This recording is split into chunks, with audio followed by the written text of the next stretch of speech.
Hey guys, you probably have heard that Charlie Kirk was just assassinated right here in Utah Valley. It literally happened like 30 minutes away from my house. I've been crying about it for hours. I put on makeup just for this video, but I thought I wouldn't cry it off, but I might cry it off. It just feels like absolutely unthinkable.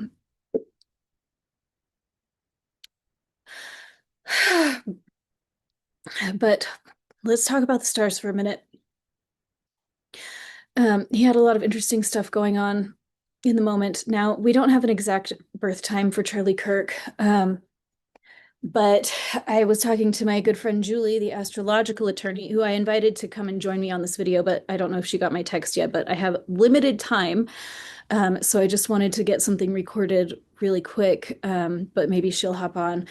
Uh, we don't know what time he was born, but she pointed out that with the right calculations, it puts him at a Sagittarius rising and having the sun and moon in the 10th house. And so I've run this for about 11 a.m. And I feel like obviously he is probably a Sagittarius rising. Now, remember that Sagittarius is all about expansion, bigger picture stuff. It deals with communication and higher level education. Um, it governs the ninth house. I mean, it governs universities, which is feeling like kind of bonkers talking about it now. Well, here's the thing. When you run it for a particular time, you see a lot of pretty bonkers stuff in this chart. I had kind of fiddled around with the time, and this exact configuration caught my eye, having the part of fortune exact Pluto at 24 degrees. So we don't know what his real time is, but having this here for an assassinated public figure, um, I don't know. It caught my eye, and I thought, let's run with this time. Let's run for 11 a.m. on his birthday. He was a new moon baby with his sun and moon in Libra. And look at that. The sun and Jupiter, really tight conjunction. Um, this is going to be big blessings on who he is as a person. And having Venus here in the 10th house as well, and Mercury and Mars together in the 11th house, what that shows is like a huge public figure. Big expansion, a little bit of a combative nature verbally, not necessarily physically, which is what we have seen of him. And man, here in the 12th house is your house of hidden enemies, secret enemies lurking in wait to destroy you. And here we have Pluto and the part of fortune in the North Node. This alignment looks like, I don't know. I feel happy about using this chart for him. I think it is really interesting that he has this natal exact placement of Neptune and Uranus together at 18 degrees of Capricorn. That's going to make him really kind of a genius. That big Uranus placements, prominent Uranus placements indicate like a lot of mental activity and the ability to like, it's almost like your brain is like this antenna and it's just like gathering all this information straight from the ether. And then Neptune is going to make him really spiritual. And I think that we did definitely see that.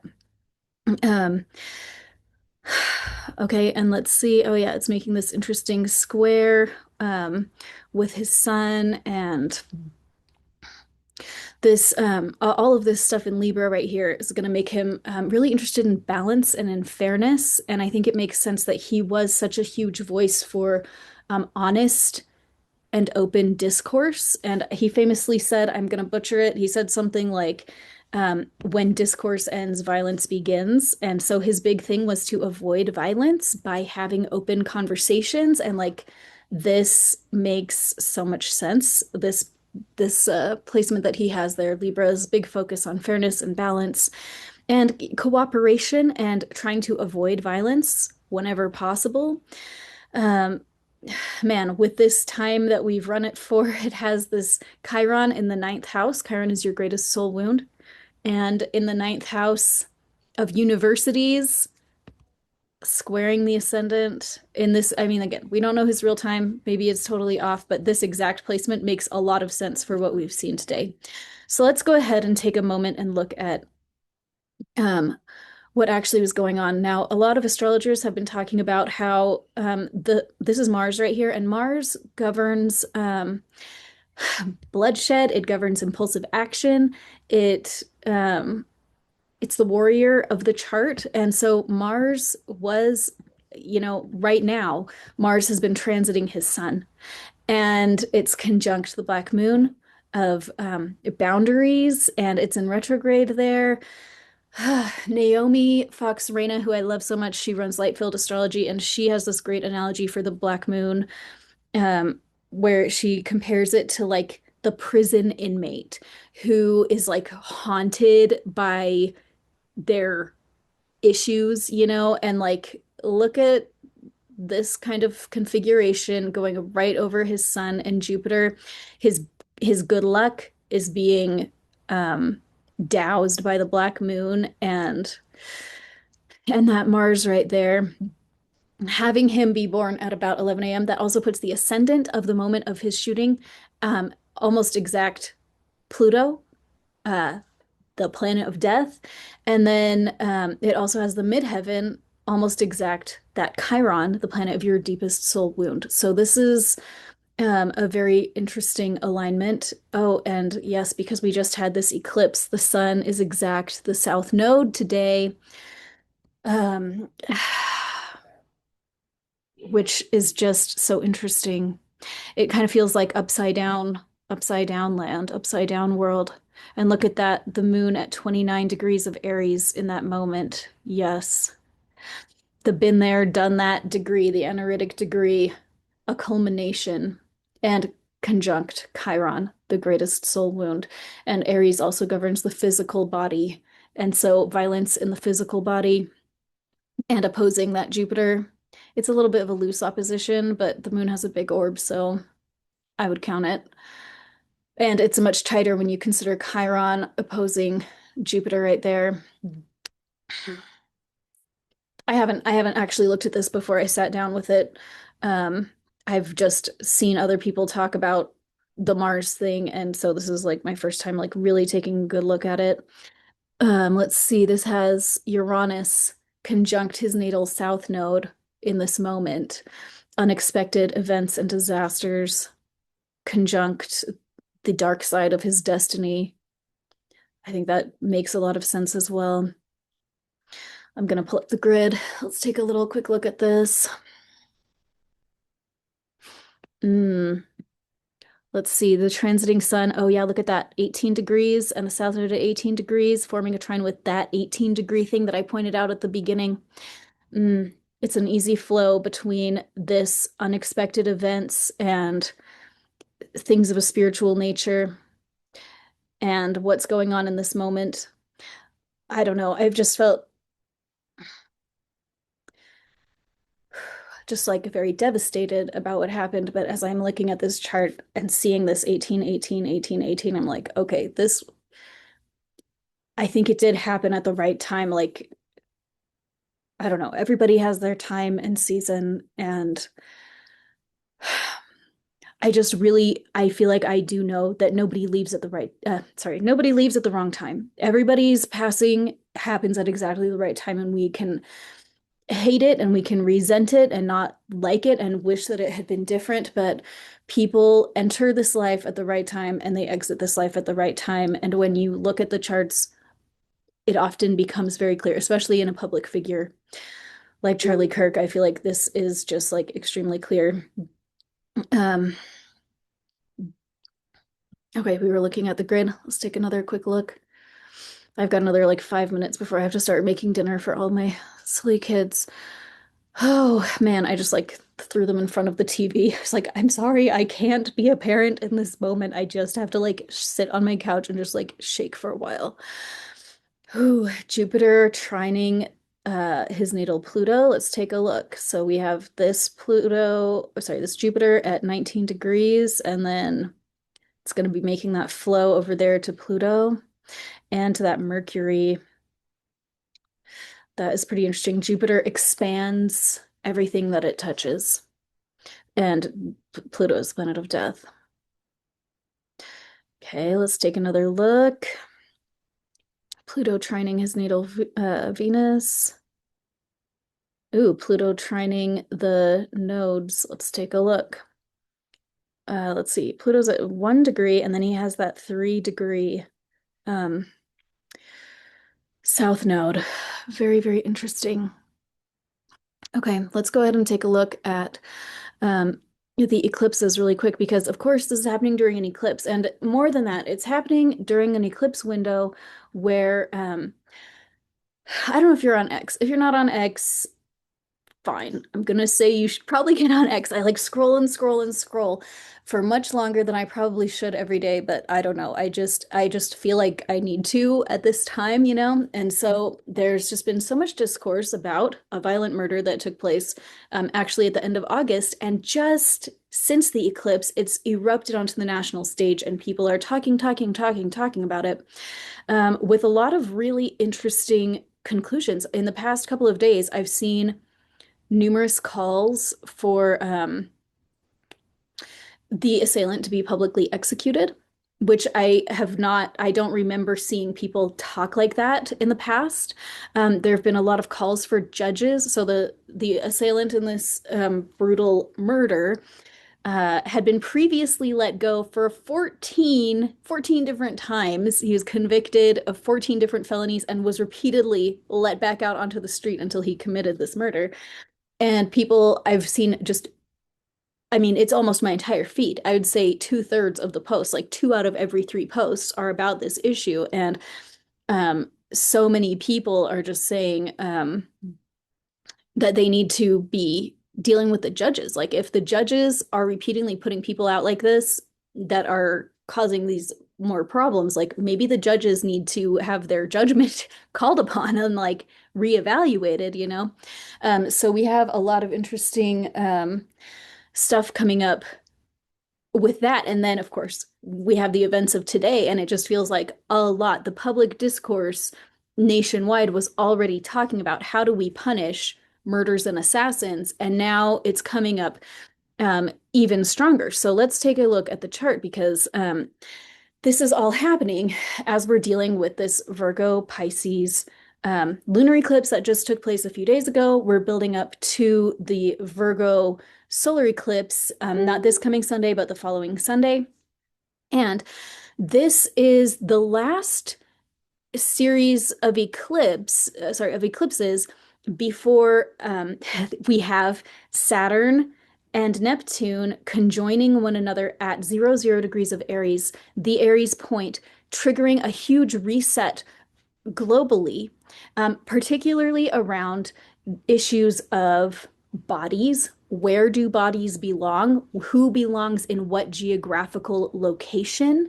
A big focus on people returning to the home of their body. Like, where is your body, like, kind of like ethnically from? Where is your body? Where did your body originate? A big focus is going to be on remigration, a big focus on yeah, who belongs where? I think a lot of people from all sides of the aisle are going to be very sick of people that they feel like do not belong in the space that they are. Aries governs, I mean, it governs brutality and it governs violence. And I think we're going to see a lot more toleration for violence and a lot more openness to it. And I think we're already starting to see it. This is the final eclipse before that begins. And when that happens, this convergence at the Aries point, it's going to first off wrap up.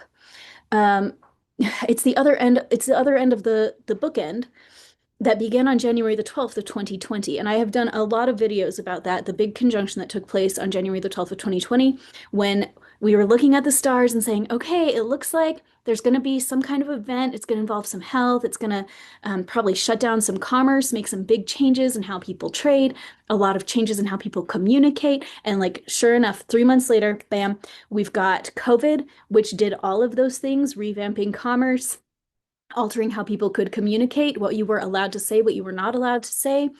I mean, I've done a ton of videos on that, but this is the other side. This is the other side of the story. We opened up a window with that conjunction, and now we're opening up another one, or we could say we're closing up this little 5-year window coming up in February, a very, very interesting time. And of course, we have to just live through it to see how it all plays out. Like we don't know exactly how all of it is going to play out. Hold on. Hey, dude, I can hear you getting snacks, but I am about to cook dinner. Dinner will be ready in like 30 minutes, okay? Do not eat a ton of snacks, please. Okay, thank you.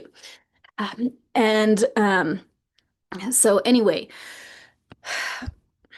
we're coming up on this other side of the story, and when that happens, we're looking at a brand new cycle that is going to last.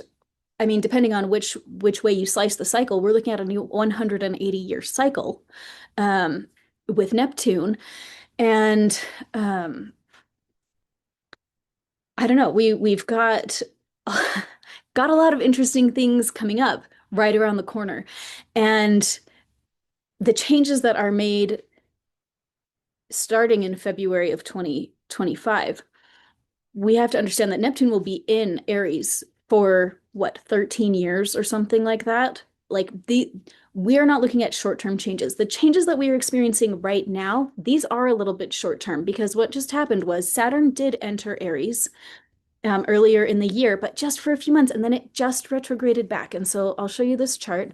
But Saturn is now right here at 29 degrees of Pisces, and it's going to keep going back through Pisces for a little while. On November 18th, it will start going forward again and enter Aries. That's this red guy at 00 degrees of Aries, right when Neptune is also at 00 degrees of Aries on February the 20th of 2026. And that is when I think we're really going to see the beginning of some sparks flying, and I don't think it's going to slow down after that point. Then we're going to have literally the stars are going to be aligning for serious actions to be taken about a whole bunch of different things, about all sorts of things. Where Neptune and Pisces, remember that Neptune is the boss of Pisces. And Pisces is all about dissolving boundaries. It's all about, it's kind of like loosey-goosey. It's kind of ethereal. It's what you don't know, you don't know. And so, if I may pause and talk about that for just a small moment, of course, usually I do like big eclipse series for eclipses. I don't know. I like usually make a daily video, and I haven't this time. I was born on the eclipse that just happened, but 37 years ago, on the Pisces eclipse um, of 1988. And so I knew I've been looking forward to this eclipse for like a decade now, like ever since I like understood like, oh, I'm an eclipse baby and like this eclipse is happening again. Like, okay. Um, it's like knocked my socks off. But the thing about Pisces is that it's what you don't know that you don't know. And so every time I've tried to like get conscious about what I'm doing and like make a plan to like clear something like I do with all the other eclipses, it's been like, no, you can't. Like you just have to sit back and relax because things are going to be clearing out and you can't stop it and you can't even understand it. Pisces is what is not understood. Okay, Pisces governs the things that are completely not understandable. But Aries is very different, and Aries makes it understandable. Aries has no time for the stuff that you can't understand, and it's going to focus on what you can understand. And it, I don't know, where Pisces is like, this like flowy confusion. Um, it's really open to holding space. It's really open to saying like I don't really understand you, but that's okay. Aries is not like that. Aries Aries is not like that at all. And where Pisces can hold space for a lot of differences, Aries does not do that. And we are about to enter an era where people are going to be significantly less willing to hold space for each other, and we are starting to see that. But bringing it back to current events, um, I think it's just so interesting that all of this stuff that's coming up in the media right now, particularly these two brutal murders that have really swept the world by a storm, in the past couple of days. This is all happening just as Saturn has retrograded back into Pisces. We're seeing the tail end of um, the fruits of 25 years of outer planets in Pisces, and and anytime things are at a 29 degree, again, it's that been there, done that. We're wrapping up the tail end of the energy. We're tying up the loose ends. We're learning the tail end of the lessons that that sign has to hold for us. And we just entered that. Saturn just went back into Pisces, I think a couple of days ago, maybe 2 weeks ago. But I think in my own solar return chart, I just had my birthday last week, and I think Saturn was at 29 degrees and like 59 minutes of Pisces. So it had just barely entered. But anyway, it'll be in Pisces for the next couple of months. And so we've kicked off that return into Pisces just now, and now it will continue. We're going to see the fruits of these events and probably more similar events as we're like processing this energy on a global level. We'll probably see them, up through mid-February. But once the end of February hits, I think we're going to see a drastic shift that will be kind of semi-permanently in favor of things like swift and severe punishment for criminals. I think we are going to see just a lot less tolerance for bad guys acting out and not receiving retribution for that. Um, I don't know. I think it's going to be a really big vibe shift because for the past 25 years, there has been a lot of focus on compassion and understanding. And of course, I mean, like, you guys know me, like, I have been a big advocate for compassion and understanding of people that, um, you know, have done bad things. I mean, like, I would say in my own life, I definitely, believe that there is a line, we can empathize with people and there is also a line and you have to say like, okay, empathy goes this far and now you need to be punished for what you have done. But there has been a big focus in the past 25 years in particular globally about compassion at the expense of punishing those who need to be removed from the situations that they have been using to destroy other people. Anyway, I feel like I'm rambling, but these are all just things to keep an eye on. This has happened just a few days into the eclipse portal, and we have still, what day? It's only Wednesday. Oh my gosh, we still have a week and a half to go. We're not even halfway there. We're like halfway to the halfway point. So we'll just have to see what happens next. But a lot of people were asking, what are the stars saying about today? Well, my friends, this is what the stars are saying about today. Um, I would say the big takeaway is that I don't know. I know a lot of my audience is in Utah. I live in Utah. I live like pretty close to where all of this stuff happened with Charlie Kirk today. And one of my friends posted on Facebook and said that her safe space didn't feel safe anymore. And I just felt so, ungrounded. I told my husband, please, let's go on a walk. I asked my husband to come with me because frankly, I was scared. And I just was like, oh my gosh, what will happen? Or like, who knows? Like, what kind of stupid violence might happen? I know that's like possibly irrational, but you just never know. Anyways, we went on this walk and I don't know. Here's the thing. If you're feeling like your safe space isn't safe anymore, first off, I clearly clearly empathize because I was like too scared to go on a walk by myself today.